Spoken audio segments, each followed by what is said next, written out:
Во Валандово започна традиционалната ликовна колонија Валандово 2019 во организација на Домот на културата 25 мај.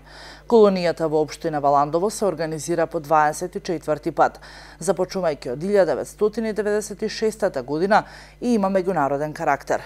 На колонијата годинама ќе учествуваат ликовни уметници од Бугарија, Турција, Шведска, Албанија, Србија, Косово, како и уметници од нашата држава, кои деновиве ќе творат на неколку локации во општина Валандово. Учесниците на колонијата ќе сликаат во техника акрилна 30 платна. Настеканите ликовни творби по завршувањето на колонијата ќе останат во сопственост на Домот на културата 25 мај Валандово, а ликовната колонија ќе трае до сабота.